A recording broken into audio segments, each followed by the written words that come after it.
নমস্কার বন্ধুরা, চেটেপুটে চ্যানেলে আপনাদের সবাইকে স্বাগত। আজকে আমি আপনাদেরকে একটা পরোটার রেসিপি করে দেখাবো। এই পরোটাটা বানিয়ে আপনারা জলখাবারে যেরকম খেতে পারবেন, টিফিনেও নিতে পারবেন, আবার যে কোনো দিন রাতের খাবারেও কিন্তু এটা চটজলদি বানিয়ে নিতে পারবেন।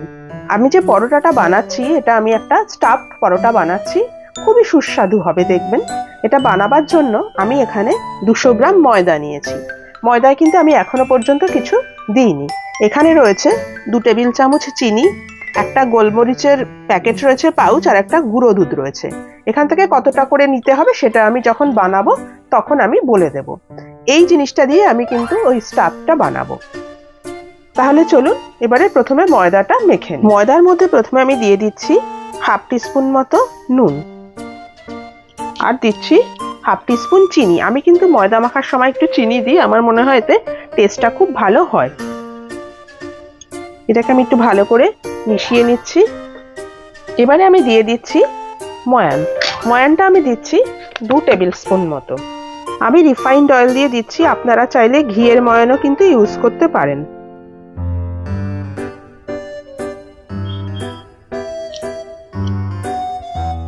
ভালো করে ময়দার মধ্যে আগে ময়ানটা আমি মাখিয়ে নিচ্ছি। দেখুন ময়ানটা খুব ভালো করে আমার মাখানো হয়ে গেছে। কি করে বুঝবেন ভালো করে মাখানো হয়েছে? এরম ভাবে দলা করবেন, দেখবেন এই যে এরকম একটা হয়ে যায়, আবার হাত দিলে এরকম করে ভেঙে যায়, তাহলেই বুঝবেন ভালো করে ময়ানটা দেওয়া হয়েছে। এবারে আমি এটাকে জল দিয়ে মেখে একটা ডো তৈরি করে নিচ্ছি। যেরকম ভাবে আমরা রুটি বানাই ঠিক সেরকম করেই অল্প অল্প করে জল দেবেন, অল্প অল্প করে জল দিয়ে দিয়ে মাখবেন, একবারেই বেশি জল দিয়ে দেবেন না। আমি এটা মেখে ফিরে আসছি। দেখুন ময়দাটা আমার মাখা হয়ে গেছে। এবার আমি এটাকে ঢাকা দিয়ে 10 মিনিট মতো রেখে দেব। তারপর এটা থেকে লেচি কেটে আমি বেলে দেখাবো কিভাবে এটাকে বেলতে হবে। দেখুন আমি 4টে সমান সাইজের লেচি করে নিয়েছি। এবারে আমি এটাকে বেলে নেব। আমি একটু ময়দা দিয়ে দিয়ে বেলে নিচ্ছি, আপনারা তেল দিয়েও বেলতে পারেন।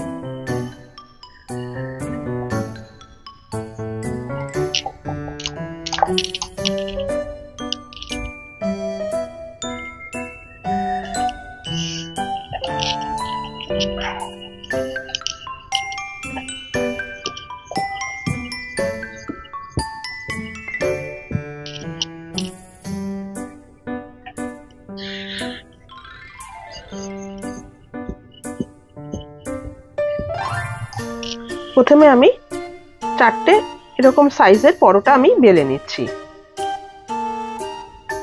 দেখুন 4টে পরোটা আমার এরকম সাইজে বেলা হয়ে গেছে। এবারে আমি এর মধ্যে প্রথমে দিচ্ছি একটু গোলমরিচের গুঁড়ো, ঠিক মাঝখানটায় দিতে হবে, খুব বেশি দেবেন না। দিয়ে এবার এটাকে আমি ভালো করে স্প্রেড করে দিচ্ছি।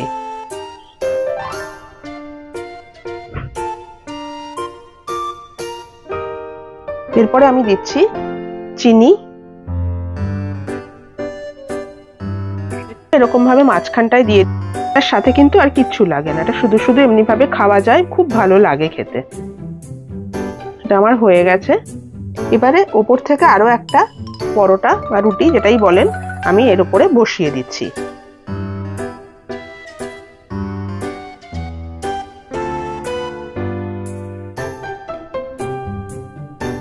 একটু জল দিয়েও আপনারা লাগিয়ে দিতে পারেন, কাঁটা চামচ দিয়ে চেপে দিতে পারেন। আমি এটা চামচের পেছন দিয়ে আটকে দিচ্ছি এরম করে। তারপর একটা ছুরির সাহায্যে আমি এই সাইডগুলো এরকম করে করে একটু কেটে দিচ্ছি।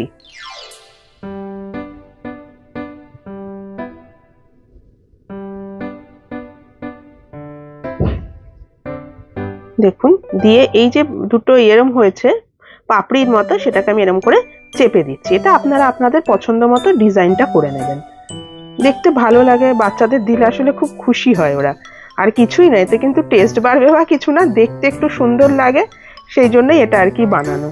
বাচ্চাদেরকে যেরকম ভাবে একটুখানি সুন্দর করে দেখতে হলে ওরা খেতেও তো খুব ভালোবাসে, সেই জন্যই আর কি আমি এরকম ভাবে একটু বানিয়ে দিচ্ছি। আর আমার ঘরেও একজন ছিল, যদিও এখন বড় হয়ে গেছে, তাকেও ছোটবেলাতে ঠিক এরকম ভাবেই আমি করে দিতাম। অপছন্দের জিনিসটাও সে কিন্তু আনন্দ করে খেয়ে নিত তখন। দেখুন এটা আমার হয়ে গেছে। এইভাবে আমি আরো একটা পরোটা রেডি করে নিচ্ছি, রেডি করে আপনাদেরকে আমি দেখাচ্ছি। দেখুন দুটোই আমার এরকম ভাবে রেডি হয়ে গেছে। চলুন এবার এটাকে আমি ভেজে দেখাই। দেখুন আমি হিটে একটা প্যান বসিয়ে দিয়েছি। প্রথমে আমি একটা একটা করে পরোটা এখানে ছেড়ে দিচ্ছি।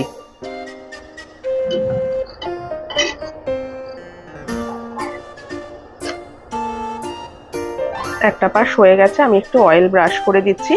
এখানে কিন্তু আপনারা একটু ঘি দিয়েও করে দিতে পারেন, সেটাতেও আরো বেশি ভালো স্মেলটা আসে।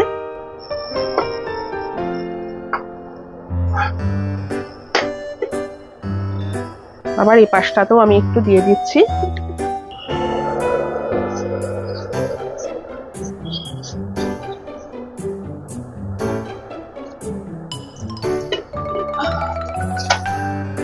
দেখুন এটা আমার হয়ে গেছে, এটাকে আমি নামিয়ে দিচ্ছি, দিয়ে আমি পরেরটা করে নিচ্ছি। দেখুন আমার এটাও ভাজা হয়ে গেল। এবার আমি এটাকে নামিয়ে দিচ্ছি, নামিয়ে দিয়ে আমি এটা আপনাদেরকে সার্ভ করে দেখাচ্ছি। দেখুন আমার এই স্টাফড পরোটা রেডি।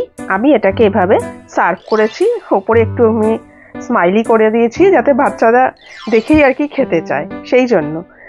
এরকম ভাবে আপনারাও যদি একটুখানি সাজিয়ে গুছিয়ে দেন ওদেরকে, দেখবেন ওরা খুব মজা করে খাবে, বড়দেরও কিন্তু খুব ভালো লাগবে এটা। আমার এই ভিডিওটা যদি আপনাদের পছন্দ হয়ে থাকে তাহলে অবশ্যই একটি লাইক করবেন, আর আমার চ্যানেলটিকে সাবস্ক্রাইব করে আমার পাশে থাকবেন প্লিজ। আর পাশে থাকা বেল আইকনটিকে প্রেস করবেন যাতে আমি যখনই কোনো নতুন ভিডিও আপলোড করব তার নোটিফিকেশন খুব তাড়াতাড়ি আপনাদের কাছে পৌঁছে যাবে। তাহলে আজকে চলি, আবার চলে আসবো অন্যদিন নতুন কোনো রেসিপি নিয়ে। সুস্থ থাকবেন, ভালো থাকবেন, নমস্কার।